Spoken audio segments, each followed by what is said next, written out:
right. I no better time than now than the present. All right. Ready, set, go, as they say.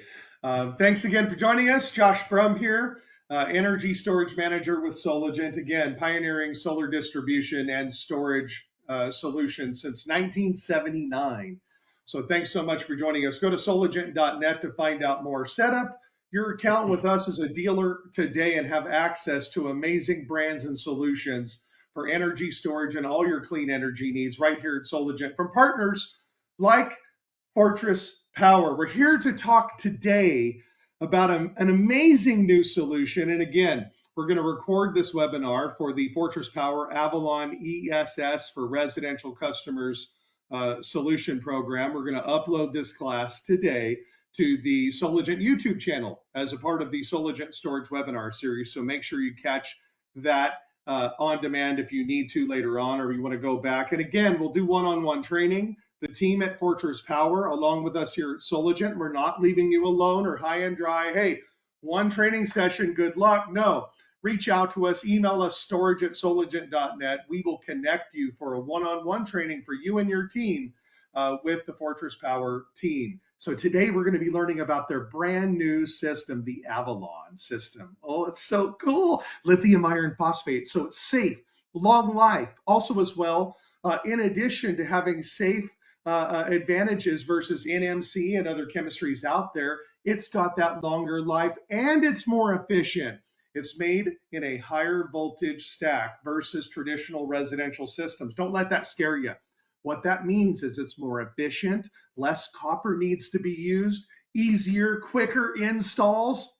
That means you as an installer could be more profitable. Your customers now, you can be more competitive. They can save more money and they can have a system that works for them. Included in the Avalon system they're going to go into with the Fortress Power team today, included is a built-in load management system, kind of like SPAN. So you've heard about the partnership recently between Tesla and SPAN. When you buy Tesla, you have to buy the Tesla and the SPAN panel. Not with Fortress Avalon, you get the whole enchilada. It's superior technology, superior chemistry, support behind the scenes at fortresspower.com. But also as well, you get that load management system to have your home be a smart home, all built into that one package. So without further ado, Bill Doughtery from Fortress Power, Director of Sales. You have been amazing and your team has been amazing in supporting us and our customers. We can't thank you enough.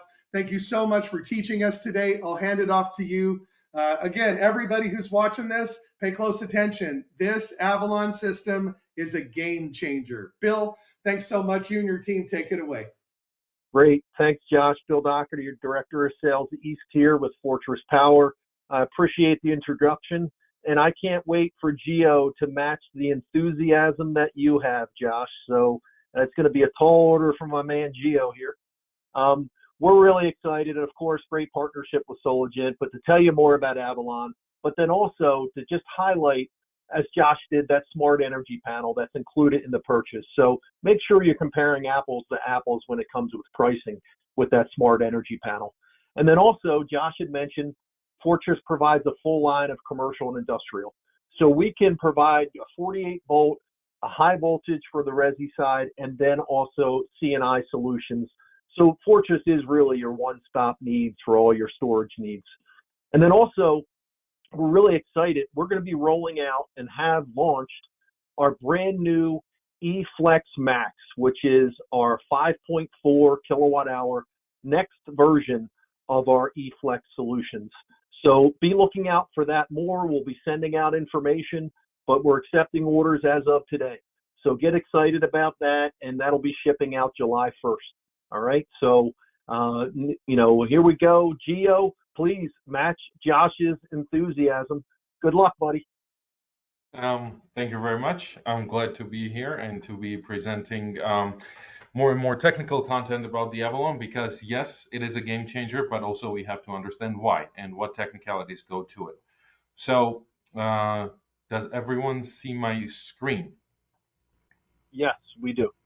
And you see the presentation mode, is that correct? Yes, sir. Hello. Yep. So can you pronounce my name? That's the next question. I got Geo. That's what I got, buddy. Yeah, so for everyone that doesn't know me, my name is Avtandil Giorgadze, and I'm a solutions engineer here at Fortress Power. You can call me Geo, but because we're not in the business of complicating people's lives, quite contrary actually. So call me Geo, and we're gonna get along well. So today we're going to be talking about Avalon systems, and we're going to start by introducing the system and understanding what it is. So Avalon is a whole home energy storage solution. Yes, it's not a battery, it's not an inverter, it's not an energy panel. It is an Avalon system, which consists of different elements, the ones namely that I have just mentioned. It does whole home backup. It has a 200 amp pass through, and it is outdoor rated. It can work both in grid tied or off-grid applications. It can support AC coupled or DC coupled solar arrays, and even can do that simultaneously. So you can have some kilowatts of AC coupled solar, some kilowatts of DC coupled solar, and the system will work. That makes it perfect for the retrofits, especially if the system owner for which you're doing the retrofitting is considering expanding the system. You can retain the existing AC coupled solar and add DC coupled solar there as well. It is generator compatible, and the generator and AC coupled solar both directly interconnect with the Avalon system. We're going to get in depth into it later down the road, but nonetheless, this is an introduction, so it is worthwhile mentioning it. We have built in load shedding and load management in the Avalon system. This is a big deal. This is this is something that allows you to do more with less, to have more performance with less materials and less cost to you and to the stakeholders of the project. We also have integrated rapid shutdown transmitter in our inverter. Upon your specification, it could be either APS or TIGO. It's built in. The module level power electronics, the stuff that goes behind the solar panels, that is something that you would purchase, but the transmitter for rapid shutdown is already inside the inverter. You're just going to tell us which one you need, APS or TIGO. We have wireless and monitoring capabilities, both for the installers who can monitor the entire fleet of their installed Avalon systems, as well as we have the homeowner app for the homeowners to see the performance of their system and do some tweaking here and there and so forth. We also offer optional level 2 EV charger seen here on the photo. EV charger is directly interconnected with the Avalon system, but that is not to say that if you have some other EV charger, not the one that you purchased from Fortress Power, you cannot make it work here. Level 2 EV chargers generally are 50 amps or less. So whichever level 2 EV charger you feel comfortable with having, that's the one that you're going to install. And it doesn't matter, even if it's not from us, it will directly interconnect with the Avalon system. With the Avalon system, you can get up to 176 kilowatt hours of storage. So the smallest is 14.7 kilowatt hours. One battery stack can be up to 29.4, and one inverter can handle two battery stacks. And again, if this sounds complex to you, don't worry about it. We're going to get into it later down the road. So you can have three inverters in one Avalon system and 6 batteries, giving you the total performance of up to 34 kilowatts and 176 kilowatt hours. So that's the introduction of the system as such. As I mentioned, it has 3 system components: inverter, high voltage battery, and smart energy panel. We're going to be going through each one of these one by one because this is the technical webinar. We're going to be talking about the technicalities and how those technicalities translate into your direct benefits for you and for your end users and for your business as such. So the question is, why did we feel the urge to design a new system? Because as many of you may know, we have perfectly successful line of 48-volt batteries in the inverters. Well, the idea is that the design approach here is different. So it's not just battery inverter pair, it's the entire system. It eliminates the need for AC combiners. So some of you that have worked with the hybrid inverters before, if you have multiple of them, hybrid inverters mostly have load ports and grid ports, right? And you have to combine them somehow, somewhere. So you install the breakers, combiner boxes, distribution boxes. Here you don't have to do that. The smart energy panel by itself combines out to 3 inverters. So no additional breaker boxes. You don't have to upgrade your main electrical panel or replace it because we have built-in load shedding and because the EV charger directly interconnects to the smart energy panel. Critical load panel also becomes somewhat a thing of the past. If you're doing whole home backup, you're just going to disable some circuits by the means of the smart load management, essentially achieving the same effect as having the critical load panel without actually going there and spending hundreds of dollars and tens of hours of installing critical load panel and making sure that it's working and so forth. As I mentioned, the external stuff, such as AC coupled PV and EV charger and the generator, they directly interconnect with the Avalon system, which again eliminates the need for combiner boxes and distribution boxes.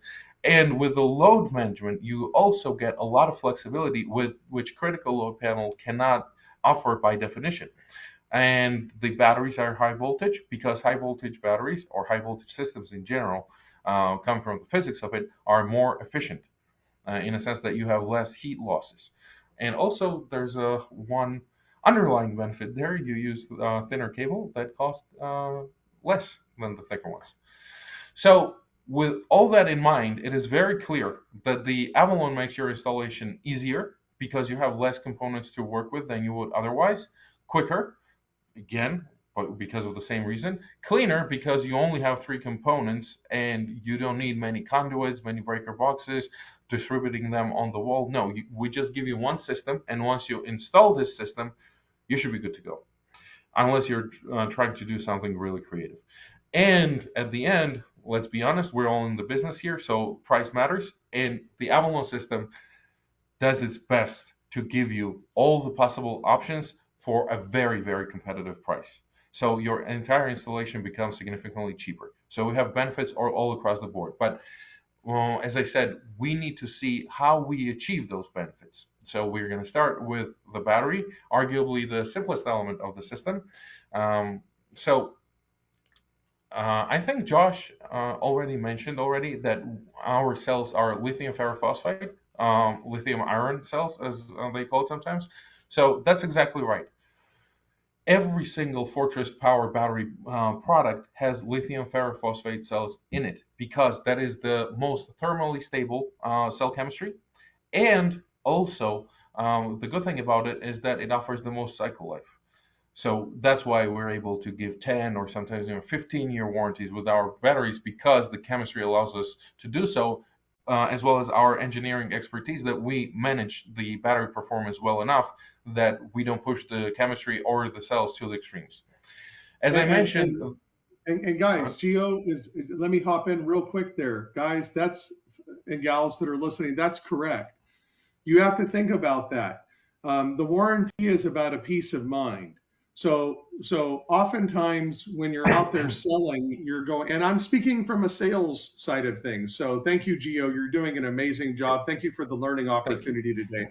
I want to throw in the sales side because most folks don't know how to sell storage correctly. And that's also got to be part of the equation. It's really easy to conflate warranty and life cycles together like they're the same thing. They're not. Warranty, when you're selling, is the peace of mind aspect. Here's your peace of mind: 15-year warranty on the Avalon product, ESS solution, or even longer than that when using, Skylight lending or some other sort of lending instrument that's available with the Avalon from Fortress here at Soligent, right? So all of those are ways to talk about the peace of mind side of it. But life cycles, that's not the same discussion. Life cycles is all about life expectancy, which is where they can pencil out their ROI. At 80% depth of discharge, this Avalon battery from Fortress Power, available now at Soligent. Go to soligent.net, folks, to find out more. 8,000 cycles at 1 cycle per day. If you size your system properly, you should get about 1 cycle, full cycle, charge and discharge a day if you size everything properly. 8,000 cycles divided by 365, 21.91 years of life of the original capacity. Boom, right there. See how that's 2 different conversations, but you're providing that extra value in explaining it. So folks, be thinking of that when you're talking with your homeowner customer. Great job, Gio. Back to you. Sure thing. Thank you, Josh. Very valuable comments. So, as I was saying, I think we have exhausted the subject of cell chemistries. Now we can move to the general design of the battery. So, battery has the modular design, and each module holds 4.9 kilowatt hours of energy, except for the topmost module, the one that has the Fortress Power logo on it. That is the battery management module. It doesn't have any cells. It has all the internal components that the BMS would have, and also the power connections and internal charge controller, internal conduit, and stuff like that. So you can have up to 6 battery modules working together. That would give you 29.4 kilowatt hours, but there's always that minimum. You cannot have less than 3 battery modules per battery. So the lowest capacity Avalon battery that you can purchase is 14.7 kilowatt hours. You can have up to 2 battery stacks per inverter. So if you have one inverter, you can increase your battery energy capacity to 58.8 kilowatt hours. We have also included something very rare and something even new to us, that is active heating, integrated heating elements in every single module. So what it does is that it reacts to the cell temperature, not the ambient temperature, but the cell temperature. And once this cell temperature is below a certain point, I think right now it's tuned to be 37 degrees Fahrenheit, the heater will turn on and will start heating the cells so that you can extend your battery operating temperature range, right? There's still the limit till which temperature you can operate the battery, but we're expanding it drastically. Our estimate is around 10 degrees Fahrenheit. That's by how much we expand the battery operating temperature range on the low end. And that heater doesn't require PV, direct PV or direct grid to operate. It takes power from the actual battery modules. We also have built-in aluminum heatsink for cooling and heat redistribution in each module. So it's like a small aluminum radiator. The ones that are into cars or motorcycles, the fins that the air-cooled motors have, something similar we have on the bottom of the cells to cool them down. Again, that also goes into the piggy bank of being able to offer longer warranty, because if you have good thermal stability, your batteries can do more. And we also have included active fire suppression system in each module. To the best of my knowledge, that was not mandated by any code so far. But the idea here is that it could be one day, so we want to be ahead of the game. And also, when you talk to people and you mention lithium batteries, they always start talking about, maybe not always, but a lot of times they start talking about, what if it catches on fire, because lithium catches on fire? Well, it doesn't. But again, just like Josh said, we're giving you actual peace of mind based on the technical engineering device that is inside the battery module, that in case there's fire or something of that sort, it will release the aerosol and put the fire away. And also, within the context of this conversation, I must remind everyone who has seen the spec sheet, or anyone who has not seen the spec sheet, this will be the news, that just like our other residential products, we have UL 9540A testing certification. So we have passed that test in bright and shiny colors, because we were able to contain fire and not propagate it. And that's very important. That gives you a lot of edge when you're talking to your AHJ about installing the batteries closer together, installing batteries in certain areas, certain rooms, and so forth. So yeah, that gives you that leverage that you can engage in conversations with them if they're saying, you know what, you cannot have more than 20 kilowatt hours per battery unit. Well, you can say that UL 9540A testing allows them to approve such system that is bigger than 20 kilowatt hours. So those are small things that at the end make a big difference. The battery modules connected to each other in series could create the high voltage environment. So the current is always the same in terms of maximum current, no matter how many modules you have, how many battery units you have. The maximum continuous discharge for the batteries, or charge for that matter, would be 50 amps DC. Again, because the modules connected to each other in series. So as I mentioned before, the topmost module is the battery management module. It contains BMS, and it also contains the active heating management system mechanism, charge controller, and so forth. It is the lightest of the bunch. It weighs 30.8 pounds. And then down below, you have battery modules. Each module has the nominal voltage of 48 volts and weighs about 90.4 pounds. So you build them like Lego blocks. None of them are more than 90 pounds. So if you're carrying it around, if you're assembling that in the basement or something where you have to go up and down the stairs, this is a big comfort that you don't have like 500-pound unit to carry around. So you just put the modules where they need to be and you assemble the battery there. And that makes your life very easy. And also, speaking of which, I want to mention none of the Avalon system components weigh more than 100 pounds. So two people at the job site should be able to handle all the logistics within the limits of the job site, moving them around and so forth. So that's always a good thing. We're trying to make your life easier here. Before you ask certain questions, I have certain answers for you because this is not the first webinar that I'm doing. I have my own list of frequently asked questions, and these are the answers to them. So the battery modules connect to each other in series and in parallel to the BMS module. So what it means is that if you have one battery, the modules are connected in series. But if you have multiple battery units, then they connect to each other in parallel. Two battery stacks connect in parallel. That's what this is saying. If multiple stacks are used, they must all contain the identical amount of modules per stack. So if you have, let's say, one inverter and two battery configuration, you cannot have 4 modules on one side and 3 on the other. It has to be 3 and 3, 4 and 4, 5 and 5, or 6 and 6. The built-in heaters are either on or off, so it will not be increasing or decreasing power consumption based on the temperature. No, it either will come on and work or turn off and not work. When it's working, it imposes the additional discharge onto the battery of roughly 350 watts per module.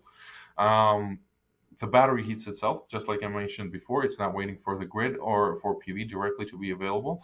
The heaters mitigate the environment temperature effect on the battery by 10 degrees Fahrenheit. So 10 degrees Fahrenheit is an estimate. If you are charging and discharging your battery, the cells themselves will be producing some heat. So if they are producing the heat, the heater then will be even more effective in heating up the battery because there's some heat and the heater will be the additional heat. But if the battery is on the standby, it will be more difficult to change the temperature of the battery using the heaters alone.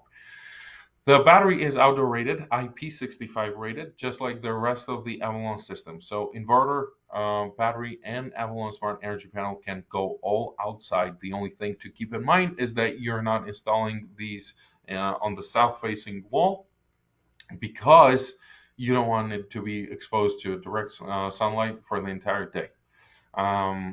Next, let's move on. When you assemble this is the battery base, right? You remove these pads because they are for shipping purposes. You are left with the metal base. You put the 4 legs in there, like so.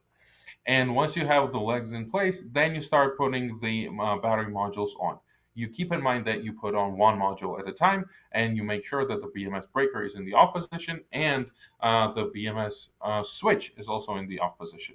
We're talking about this one here, power, and the breaker right here. And once you assemble it, it looks like this. You put in the bracket to support the modules onto each other.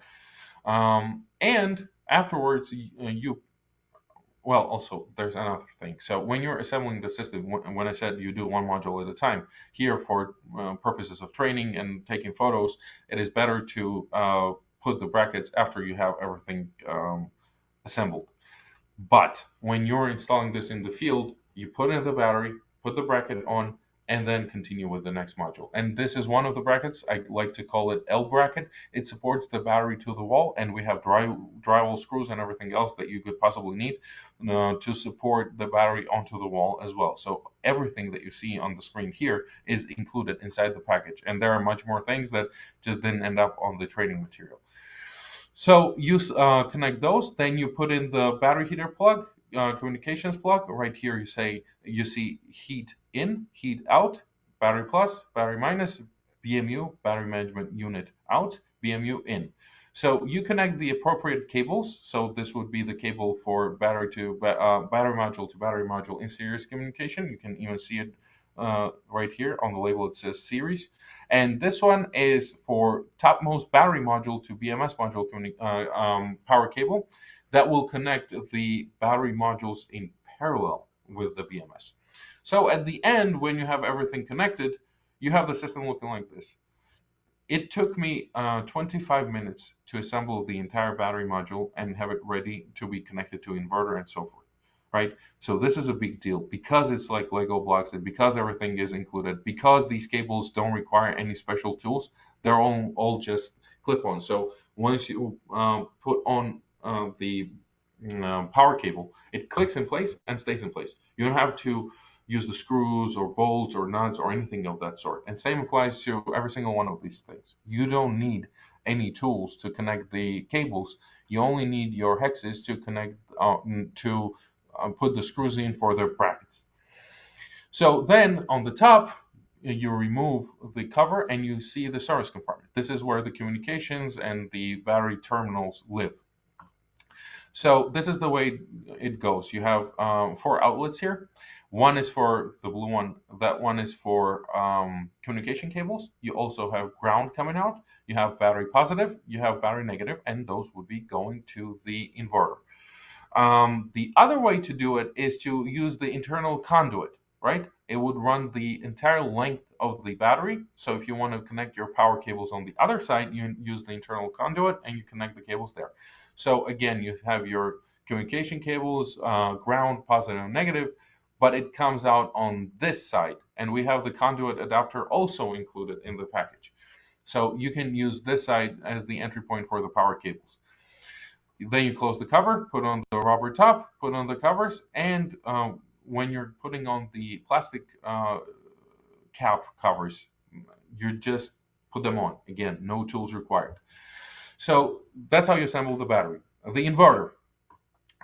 We have 2 inverter types, 7.6 kilowatt hour or 7.6 kilowatt inverters and 11.4 kilowatt inverters. The naming convention suggests that AC power output of the 7.6 kilowatt inverter is 7.6 and the 11.4 kilowatt inverter outputs 11.4 kilowatts.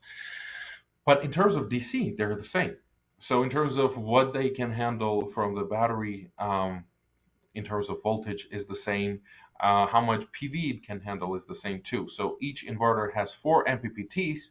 Each MPPT is rated up to 4.5 kilowatts of maximum, and the total PV array can be sized 18.24 kilowatts. So And that Gio, means what does yes. install time look like approximately commissioning? So approximately, I mean, once the installer gets used to it, has done a few of them, about how long does it take for when Once the the truck's installer ready to is ride used to it, and it's yeah, if installed? it's not one of the installer's first installs, I would expect this to take up to 6 hours. If it's the first install, when they're reading the manuals, looking at the resources and so forth, maybe it's going to take up to 8 hours.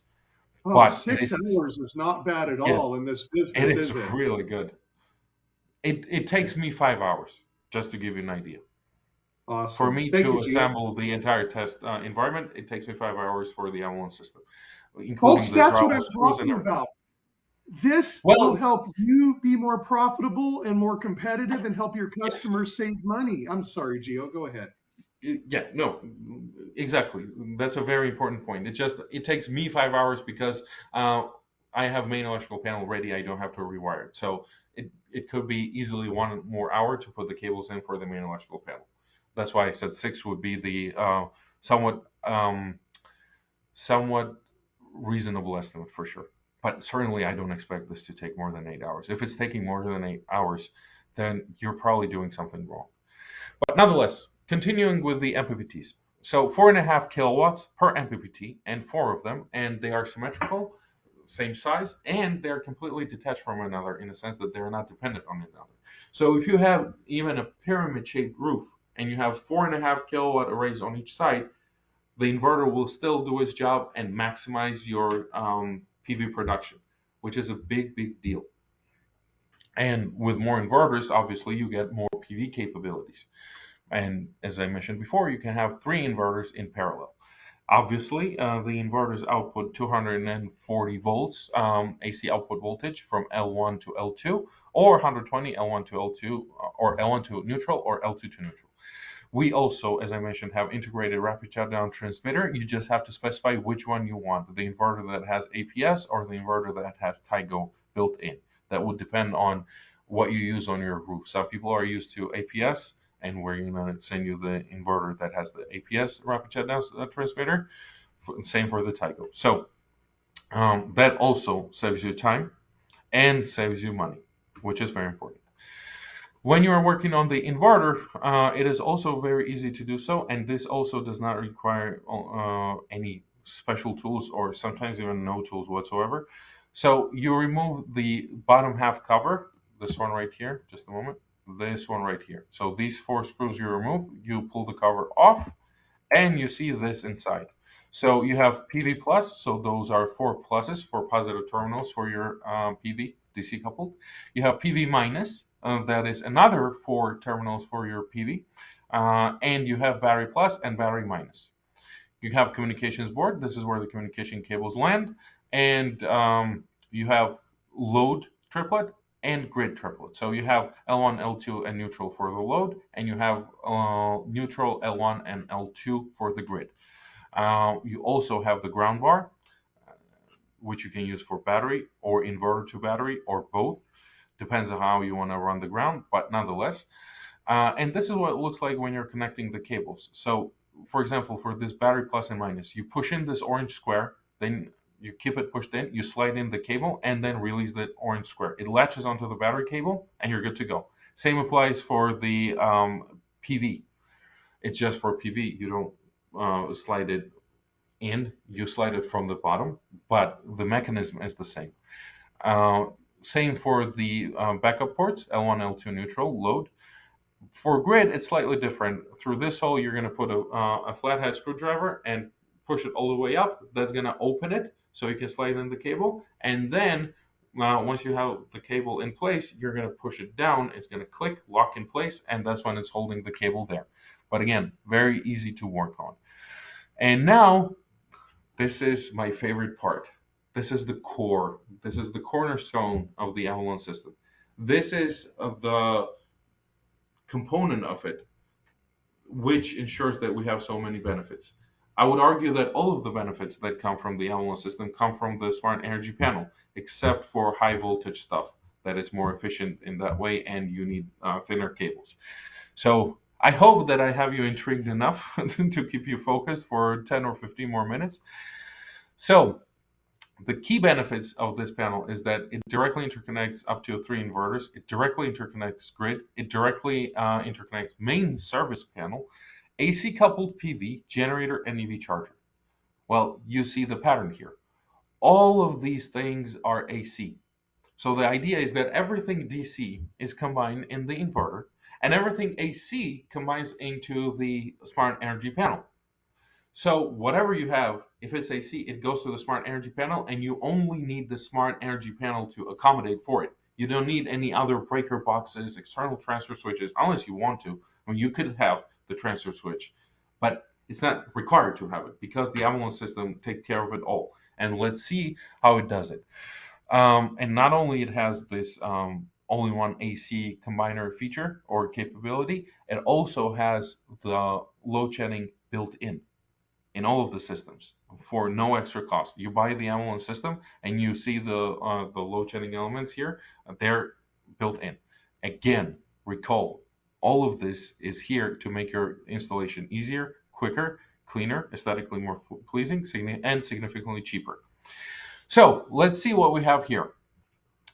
Let's start from the left side. You have PV, third hybrid inverter. So this is the breaker for AC coupled solar or third inverter if you have it. Generator breaker right here. You have inverter load breaker. This can accommodate up to 2 inverters. And you have EV charger. You also have the 200 amp breaker in this case for the main electrical panel. But the thing is that this is not mandatory. If you have your breaker inside your main electrical panel that will stop power flowing to it, that's fine. You don't need to put additional load breaker here. And same applies to everything, actually, if you think about it. Because if you don't have AC coupled solar or third inverter, you're not going to put in this breaker, right? If you don't have a generator, you don't put this breaker in. If you don't have an EV charger, you don't put this one in. The only breaker that you really have to put in is the inverter breaker for inverter load, and that is like DS260 series from Eaton that we have right here, for example. It could be Siemens too. It's just we decided Eaton because the bus bars inside come from Eaton. But nonetheless, it's like what, $20-$30 tops? That's it. You have to buy that breaker. Breaker O1 and breaker O2 right here, this is included. Actually, let me see if I can. Yeah, laser pointer. Here we go. So this one is included. This is for inverter grid. And this breaker also is optional. If you have the blade type switch or breaker at the meter or somewhere before the smart energy panel, fine, you don't have to buy this one then.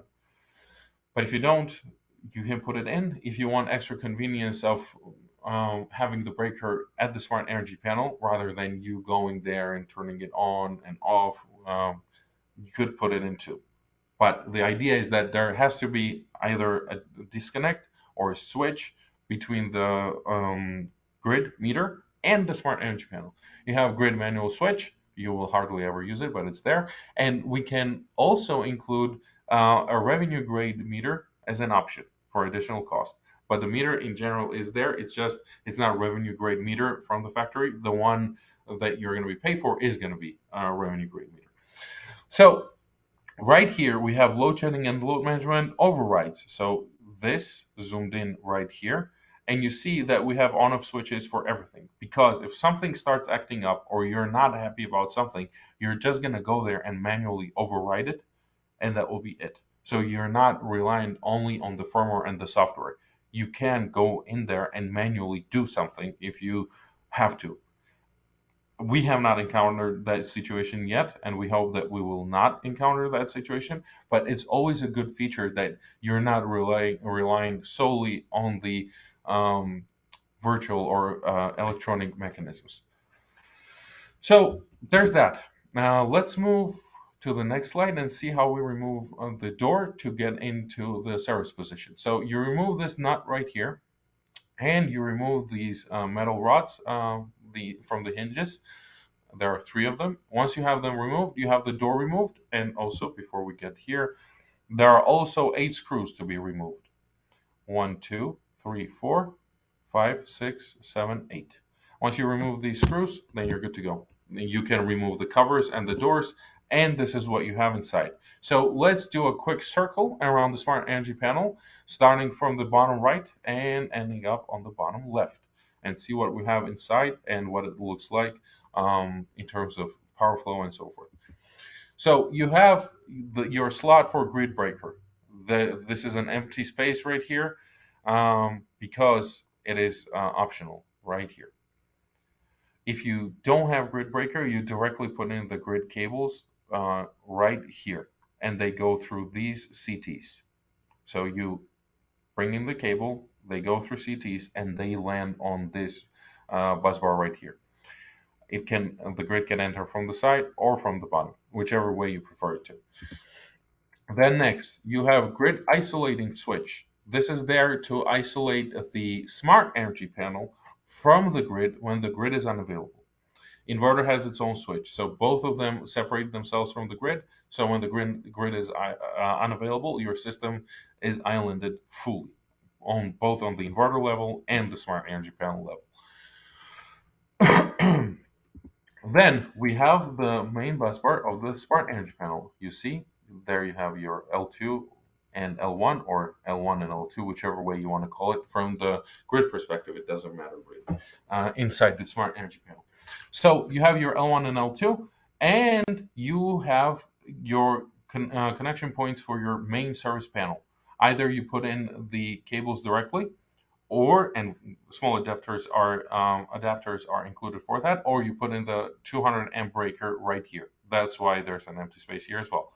And this is the inverter load breaker that I spoke about before.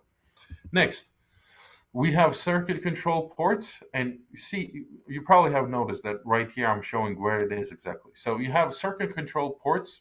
First one is, or first pair is for AC coupled solar. Second pair, these two, that's for generator, and this one is for EV charger. So these cables directly go to the main bus bar of the smart energy panel. These cables are right here. So this is just another end of these cables. And then you have your load shedding ports. There are 12 load shedding elements allowing you to support 12 single phase circuits, 6 split phase circuits, or any combination of the two. Then you have your neutral bar, you have your ground bar, and you have the bond between them. Now, depends what you are doing. If you have a bond before the smart energy panel, so between the smart energy panel and the grid, or right at the breaker, you remove this bond and you retain the one that you already have. But it's more common, at least from my experience, that neutral and ground are bonded inside the main electrical panel. If that is the case, you remove the existing bond in the main electrical panel and retain this one in the smart energy panel. This is very important. Next, what do we have next? Right here, we have your inverter load bus bar. This is where the inverter cables come out, and inverter grid breaker. This is where you connect the grid cables from the inverter. So right here, you see that these breakers are not bridged, but in general, when you order the Avalon system, the breakers will be bridged. It's just this was part of our test environment, so that's why it looks like this, and that's why it is kind of almost crude in a sense, but this is an actual unit. We do stuff on it, so that's why. So you have your meter right here, and instead of this one, you could have revenue grade meter if you want to, if you need to, or if you're just willing to pay for it. And you have communication ports connecting here onto the communication board. So let's see how it all interconnects. You have your inverter load bus bar right here. So inverter load cables come in and connect here, and these cables bring it to here, to the breaker, right? So this is first end of this cable, whereas this is the second end of the cable, and this bus bar accommodates for inverter load, right? So it sits right here. When it comes to the inverter grid comes from the inverter and it connects here. So your L1 and L2. And then they connect right here. You see it's before the anti-islanding switch, but remember I said that the inverter on its own is islanding, so this is not a problem. You need to be mindful of which one is L1 and which one is L2. This is a big thing. You need to pay attention that L1 of the inverter load and L1 of the inverter grid are on the same bus bar. So right here, for example, let's zoom in. Let's say this black is L1 for load and this black is L1 for grid. Fine. We come up here and we look at it. So this is black, this is red. So this is my L1 for both inverter load and inverter grid, if only this one is also L1. So if this black cable, if this black cable through this bus bar connects to the L1 of the inverter, which in this case it is, then we're good to go. So that's what you pay attention to, that L1 of the inverter load and L1 of the inverter grid are on the same conducting circuit, are on the same bus bar, and L2s are separately from L1. So there's that. That's something to pay attention to. Next, we want to say a few words about the load shedding, because I have learned that people are not that familiar with it. I understand that this is a new package, new technology, not from only from us, but in general on our market, because critical load panels have been around forever. But smart energy panels seem to be the new thing, and I just want to make sure that conceptually you understand what they do. So this is your very conventional configuration. You have your main electrical panel. It has two bus bars for L1 and L2, and then you have your breakers. And if those breakers are in the on position, those allow the bus bars to apply power on the other side of the breaker, and that breaker then transmits the current to your load through some kind of a switch. In this case, our load is light bulb, so it will be logical the light switch to be the switch. So you have this light switch, the power flows to the light switch allows the power to flow through, and it goes to the load and then returns back with the neutral, right? Those are the basics. But if this circuit is interrupted anywhere, there will be no current flow. So if I put the breaker in the off position, there is no current flow. Light bulb is not going to come on no matter how many times I press the light switch. Same applies if I put the light switch in the off position and then I go to breaker and try to put it in the on position, nothing's going to happen. If the circuit is interrupted somewhere, that circuit will not provide power to the load, right? But both of these things are analog and very user dependent. So someone actually must go and press on it. I'm not talking about those fancy people that have lumen switches. We have that in the office. That does stuff automatically, but it's only for lights, really. And there is no much configuration in there. This is something a little more advanced. So we introduce load shedding element, right? And instead of the hot cable going to the light switch and then to the light bulb, it's first going to go through the load shedding element. So one cable will go from the breaker to the load shedding element, another cable from the load shedding element to the light switch, right? Or it could be one cable split into two and one end goes here, one end goes here. But it doesn't matter. If the load shedding element is in the on position and the breaker is in the on position, the light switch, if it's in the off position, it's the only thing that is interrupting the circuit. Once you put the light switch in the on position, hooray, the light comes on. But if the load shedding element is in the off position, even if the breaker is on and even if the light switch is on, the load is not going to turn on. And that's how you shed your loads. That's how you reduce the possible maximum demand on the inverter. And not only creates the critical load panel out of your main electrical panel, what it also does is that it allows you to get away with less inverters and power more with less inverters because you can rotate the usage between the load shedding elements. If you want to know more about that, I have conducted a training at the NAPSEP conference, and it is on YouTube.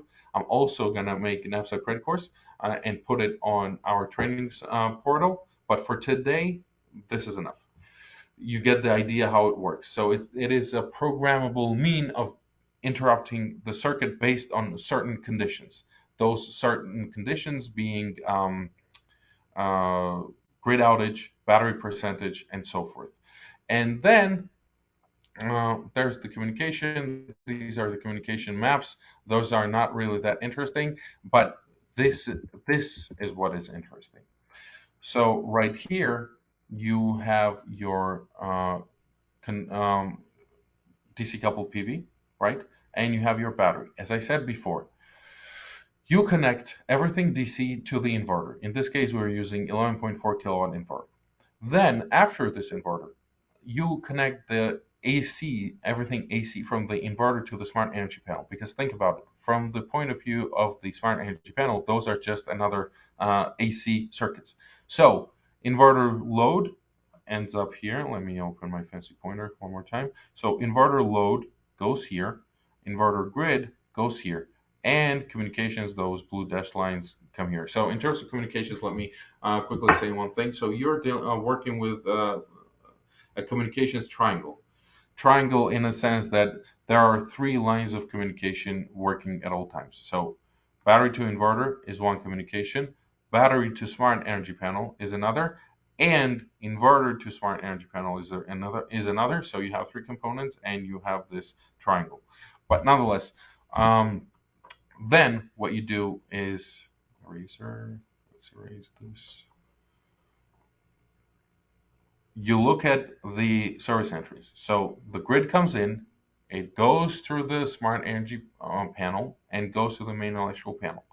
So if the inverter and the batteries and the solar are not participating, the smart energy panel turns into another piece of conductor, right? So because the grid comes in, it flows through and goes to your main electrical panel. Whereas if the SCV was not there, it would just go from the grid to the main electrical panel. So we're jumping in the middle of the meter and the main electrical panel, and we're supplementing the usage, controlling the circuits, and doing everything in the smart energy panel. So whatever a smart energy panel decides to do based on your preferences, that's the goal that the inverter and the battery will serve. That's why I'm saying that the smart energy panel is the cornerstone of this system.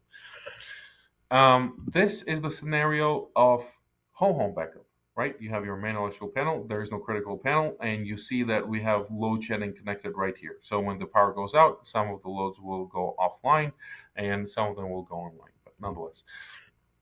Then we have partial home backup. In partial home backup, this will be more common in California maybe, but nonetheless, partial home backup could be done anywhere. So you have your meter, you have your main electrical panel, and then one of the breakers will be responsible for transmitting power to the smart energy panel from the grid, right? And then the power goes from the main service panel and then flows to the critical load panel. But here, one important thing to remember is that CTs are moved to the main service panel, so you can see the entire load consumption rather than only what's happening in the critical load panel. This is the example of AC coupled solar. When the AC coupled solar is connected to the main electrical panel and then you're doing partial home backup on top of that, this could be popular in places where you're not allowed to move your AC coupled inverter anywhere, yet you want to take advantage of that power and still have the batteries too. That's what you're going to do here. You're going to retain AC coupled inverter where it is, and you're going to add the Avalon system and the critical load panel to it. Another option in places where that is not mandated, this is my personal favorite, but it doesn't have to be yours. You have AC coupled inverter directly connecting to the smart energy panel. There's one thing to remember. When you are connecting to the smart energy panel directly in terms of AC coupled solar, the maximum power that you can connect is 12 kilowatts, right? That's the limitation because of the load control circuits. So yeah, you're connecting your AC coupled inverter to your smart energy panel, and that's it. You don't do anything else. And if you have to have revenue grade meter, you're going to have it between the AC coupled inverter and the smart energy panel. So I want to just make sure that I mention this, what happens when the grid is available and what happens when the grid is unavailable. So I'm taking the simplest example, whole home backup. So you have your service entrance, you have your 200 amps coming in and traveling through the smart energy panel and going to the main electrical panel, right?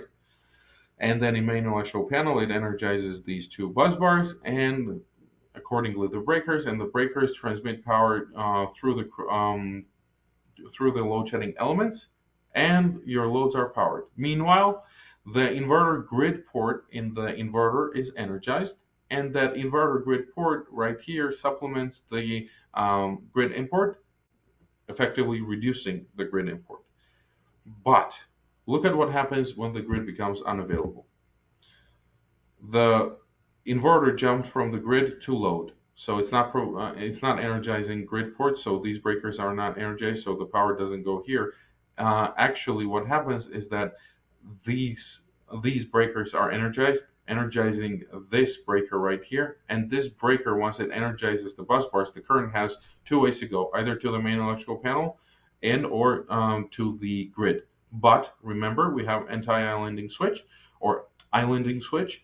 So that switch prevents the power from going to the grid. So the power can only flow to your main electrical panel. And right here, some of the loads in the previous one, all of the loads were dashed. Here, some of them are, because some of the loads were disabled because you went into that grid outage scenario that you programmed into your inverter, right? So that's what it is. And this is what it looks like in reality when you install it in the field. This installation was in Texas. This installation was in Vermont. So this is what it looks like when you have the tallest battery possible. So you have 6 battery modules right here, and then you have your battery management unit or BMS module right here. Then you have your inverter, and then you have your smart energy panel, right? This is the installation, one of the first ones in North Carolina. You can tell that it's the first one because the batteries are not even gray, they're white. So here you have many other components. This is the reason, or the reason behind this is that they had an SMA system, AC coupled, with some other hybrid inverters. So they used this side for promotion, or this side of the building for promotion to show customers the real life actual product. So these are just leftovers from the previous install. So this shows you how much stuff you don't need with the Avalon install. So because if it was only Avalon, this would not be immediately needed. You would have this trough, you would have SAP, inverter, and the battery. That's it. So thank you for attention. Or actually, why don't I give it to Josh and Bill for a couple of seconds? I also want to show you the app, what it does and how it works, if that's okay.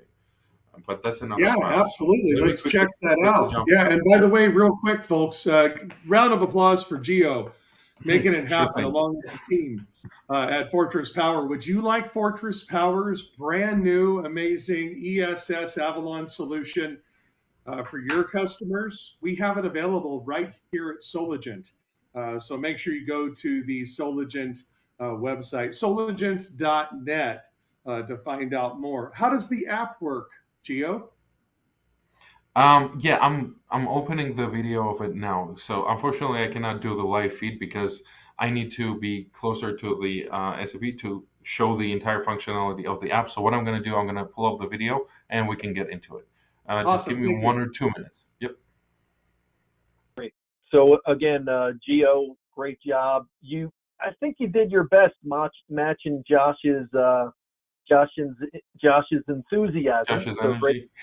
energy. Yeah. Yeah. His Well, I knowledge, tried at least. his knowledge is superior to mine, though. He is Gio. You're amazing. And by the way, folks who are watching right now, although I've been in battery distribution since 2006, and I know a lot as far as being able to help you and help you sell and understand, it's frankly, it's people like Gio that are the real champions, the real superstars in our business behind the scenes that really make it all work. And we couldn't do it without people like you, Gio, you specifically. So thank you for the Thank you great very job. much. No, Thank you. thank you. Thank you for all the praise. Pleasure is all mine. I like what I do. I like helping people with finding better and better solutions for their energy needs. Great. And, that Gio and Josh both highlighted the smart energy panel. I think that's really a differentiation regarding Avalon and how we're going to succeed going forward. It's a great new feature for us. It's leader in the industry, and I'm just excited about that smart energy panel and how it's going to make everything simple and load management very efficient for you. And again, I'm going to pitch it again. Don't forget the eFlex Max is going to be a brand new product rolling out for us here. Very excited about the efficiency and the ease of installation with a bus bar included into it. So look for info regarding that also. Fantastic, fantastic. Oh, I know this is the Avalon ESS, obviously has the ability to go and offer a whole home backup. In other words, basically be off the grid when the grid disconnects to still continue to run the home off the grid. Now, what about strictly off grid where there is no grid whatsoever? Obviously, that would be normally a DC coupled scenario, but this can work off grid too, right? Without the grid? Yes, definitely. It works without the grid. So remember when I showed you what it does when the grid is unavailable, that it only engages the load port? That's going to be its constant condition. So it will be working only off of the load ports. Okay. So Yeah, folks, so it will not be off-grid looking for capable. grid. Yep. Yeah, and because it's outdoor rated with that internal heating system, you know that you can sell this to your customers where you have freezing conditions during certain times of the year. Anytime lithium batteries are charged below freezing temperatures, 32 degrees, that's why generally most manufacturers keep that threshold to charge it at about 40 degrees. But anything below 32 degrees Fahrenheit charging can damage lithium. So this built-in heating system that allows the battery's temperature to get up above that set point so it doesn't damage and then allow the charge to come in. This allows you to help customers who don't have room inside. They have freezing temperatures certain times of the year. You can't beat those different advantages. It's really an amazing thing that allows you to sell to more people, folks. So one more minute. I think I have found the exact video that I was looking for, because I have a few of those and I wanted the best one to be available. So I found it. So I'm going to be sharing that in a moment. Okay. So with the app, what we're showing is how you commission the system. So we're starting with the app and we're following all the way through. So we see the different processes and so forth. So here we go. I'm gonna start sharing my screen again. Can you guys see my screen? Not yet. No? This video has been brought to you by Soligent and Fortress Power's Avalon ESS. Now available at soligent.net. Find out more at the Soligent webinar series at the Soligent YouTube channel. Still no video, huh? I'll give a little intro there. What the heck? I don't know what's going Gotta on. have fun, right, guys? Gotta have fun. Gotta have fun. This is a fun business. Okay, still nothing? There you go, buddy. Perfect. Okay, Good job. finally. So the Avalon app. So this is what it looks like. You first log in, and what you do first is if you have location services available on your phone, what it's going to do is that it will detect the location automatically, and then you can move the pin if you need to be a little more specific, or enter the address manually, right? Once you're done with that, then you move to the next screen.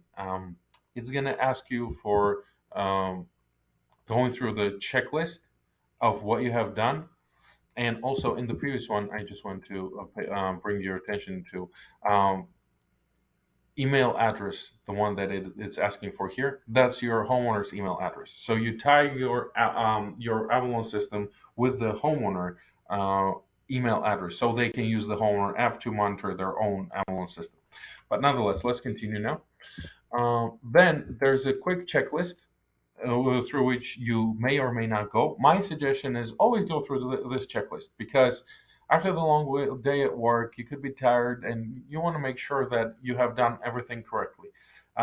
You have this pre-commissioning checklist to make sure that once you follow this, you have confirmed that everything is correct and you can move on.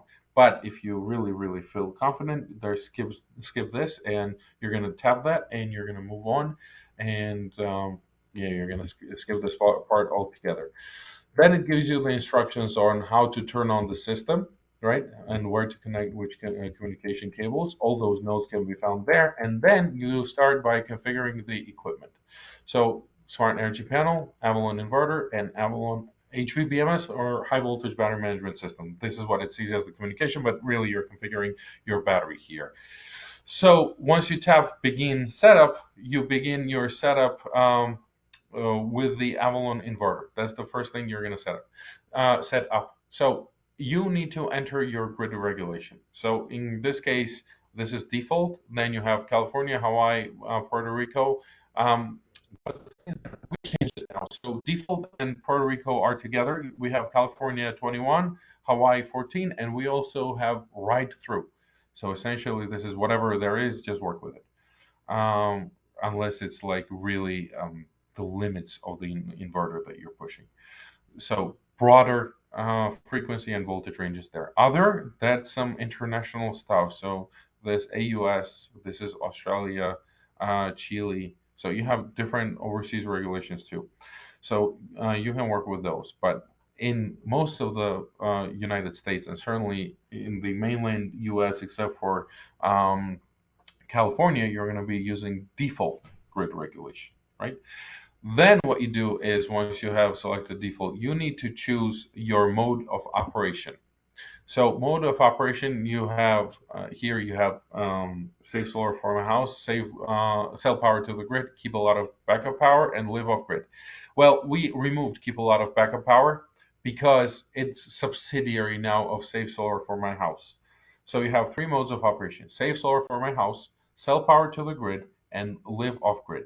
And Josh, again, to answer your question, if you choose live off grid here, what it's going to do is that it's going to stop looking for the grid. It will know that you're fully off grid and not to look for the grid. So save solar for my house, for example, the first candidate for being our operating mode. Right here, also you can select whether or not you want the battery to be charged from the grid. I always recommend allowing the battery to charge from the grid because if there's bad weather for a few days, no sun whatsoever, and the battery gets down to 20%, maybe it's a good idea to start charging it. I mean, you don't Besides have that, to. time of use differential, depending on the state you're in, if you're in certain areas like San Diego, as an example, where they're charging like, you know, just exorbitant prices at night, but during the day it's really cheap prices per a kilowatt hour, you could Mhm, mhm, literally have no solar, standalone storage, gets the 30% tax credit. You can do this function that Gio's talking about, and you can actually program the Avalon ESS to charge from the grid when the rates are cheap, no export, and discharge to your loads at night when the rates are high. No solar involved, no exporting. Get the 30% tax credit, charge cheap, discharge to loads when it's high, and profit the differential. Payoff is probably around 6 or so years, roughly. And if you've mhm. got a 20+ year life expectancy, standalone storage without solar could actually be an ATM machine in people's garage. Forgive me Yes, for the exactly. interruption. I saw the No, charging with the this grid, is but standalone storage can be done with this too, right? yes. So the whole idea is that what Josh is describing in economics, people describe it as arbitrage.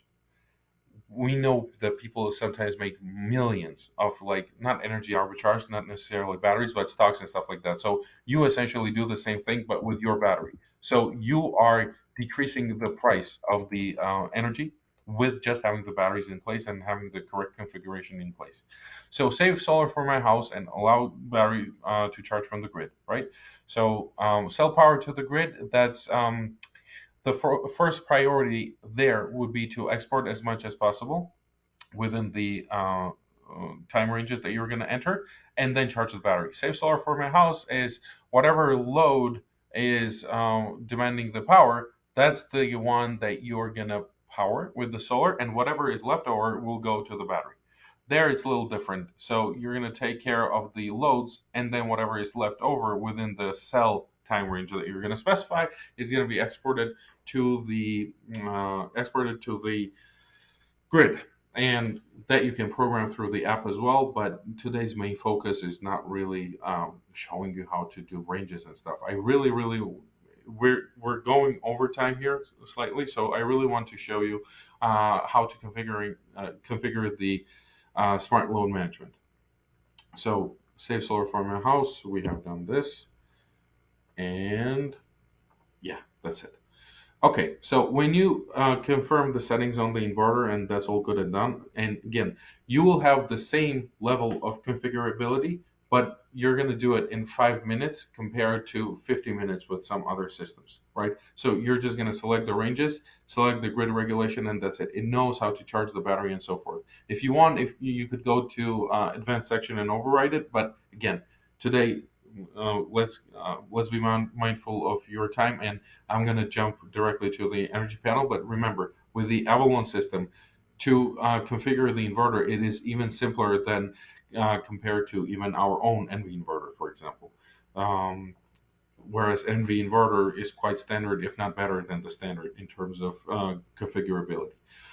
So once you configure the inverter, then you move to the smart energy panel.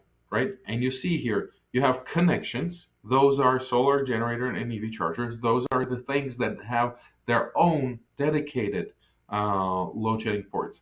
And load circuits are the ones that are arbitrary. You use them, you connect the circuits that you want to connect to them.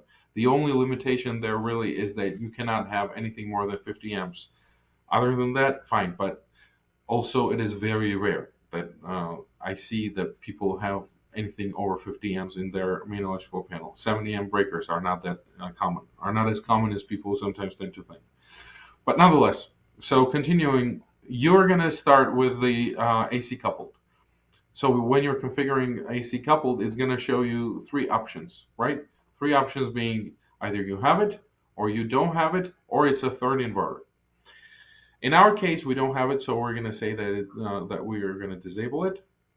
So we disable the solar inverter. Just a moment, let me skip this. And then we move to the generator.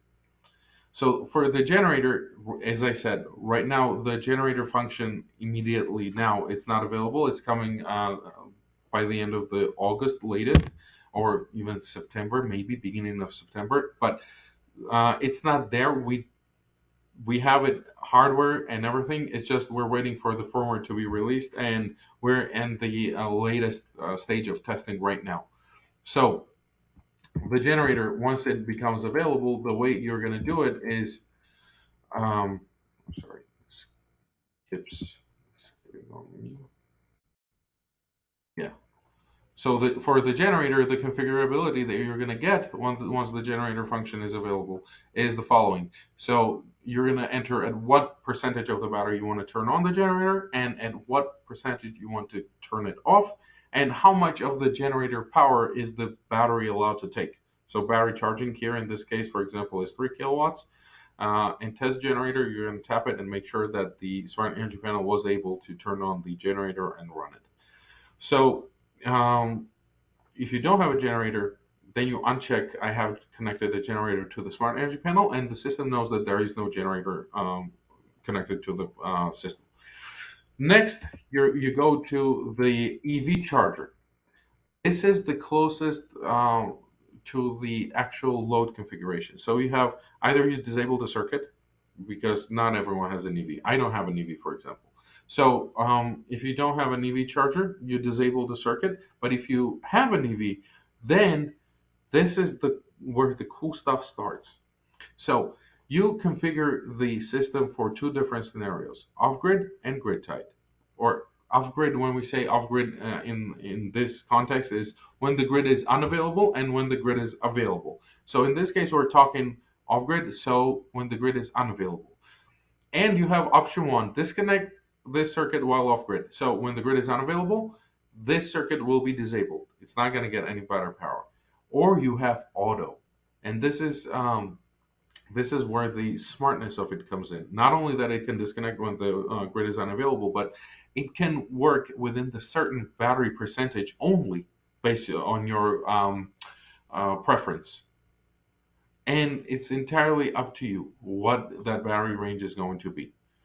See, you select at what battery percentage it's allowed to turn on and start using the power, and at what percentage it's not allowed to discharge the battery anymore. Battery or use the power from the solar. So at 35%, it will not be able to use anything but grid, which is not available. Above 64%, also, it's not going to be using any battery power. So you also have keep the circuit connected while off grid. Well, yes, you can do it, but there's one quick comment that I want to make. If you have a certain circuit that you always need, for example, a well pump, right? Don't put a load shedding element on it, because if there is no load shedding element, it is always on by default. So don't waste load shedding element on something that is already going to be always on grid, right? So this could be a quick override, because maybe you configured everything in auto and now you want to change it because you immediately need some appliance to run. Fine, you have that possibility. But if you're designing the project and working on the site, and you know that it's always going to be required to be on grid, then don't put the load shedding element on it. and the well pump was the first example to come to my mind because well pump, I mean, it has to do with the water, which is our first necessity. So, nonetheless, um, we are done with the off grid, and then we go to grid power when the grid is available. Here, you have the same level of configurability, right? You have your auto, you have your percentages, you have turn it off, or you have turn it on, right? Um, and the reason why I say that this is the closest to the load circuits because the load circuits you cannot disable. You just skip them. You don't connect anything to them, and that's it. They're disabled, right? So um, it is different in the sense that here you put in the rated amps, and here you also you can name your own appliance, whatever you want it to be. So here I don't think we're doing it, but we could change the text from appliance one to kitchen lights, for example. Rated amps, you can select it here. Two phase, you can select or unselect. So what's going to happen is that, for example, if it's a single phase circuit right here, you see there's only one load shedding element highlighted. If it's split phase, the moment you put the check mark on, it's going to become split phase. So you're going to be using first load shedding element, for example, for L1, second for L2. Rated amperage, whatever the breaker says, that's the rated amperage. Two-phase circuit or not, you're going to determine by this check mark. But the rest underneath is the same as it was for the EV charger. So when the grid is unavailable, when the grid is available, what do we do? So again, the same stuff. Either it's off, it's on, or it decides by itself based on the battery percentage. And same thing for when it's grid tied. So once you're done with this configuration, you can do this for all of these load shedding elements. But again, let me remind you that the fact that you have 12 load shedding elements doesn't mean that you need to use all 12 of them. Because I've heard that question before. Oh, I only have 8 circuits. Well, good for you. You can add some later and still have load shedding elements, right? You don't need to use all of them. And needless to say, I will be really, really disappointed if at any point I will receive during this webinar a question about, oh, okay, so I shed these loads, but where are the breakers for these circuits? The breakers are in the main electrical panel. You don't do anything to it. It's just the cables that come out of it, instead of directly going to the switch and the load, they go through the load shedding element. So we're clear on that. So once you have configured the smart energy panel, then what you do is you are evaluating the summary. So it shows you these reds, the connections. We don't have EV charger in our lab, nor we have the generator, and neither we had AC coupled connected at that time, the simulation. So we disabled all 3 of them, and it shows that. We added 2 appliance circuits, the microwave and the TV, so kitchen and the living room, let's say.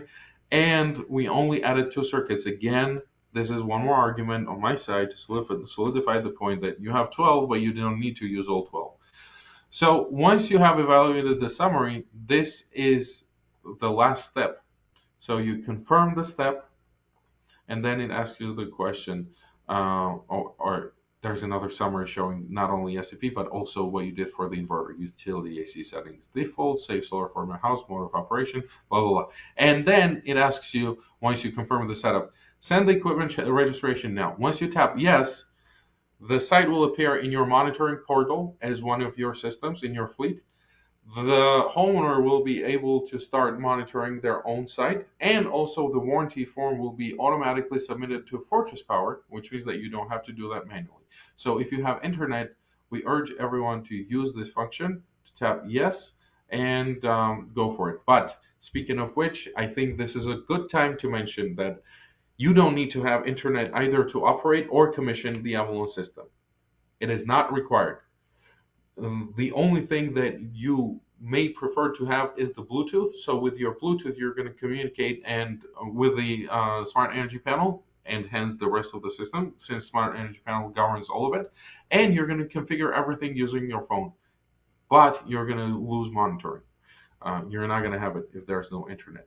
But if worst comes to worst, that you don't even have a smartphone, first of all, if you don't have your smartphone and no internet, I don't know how you're watching this webinar.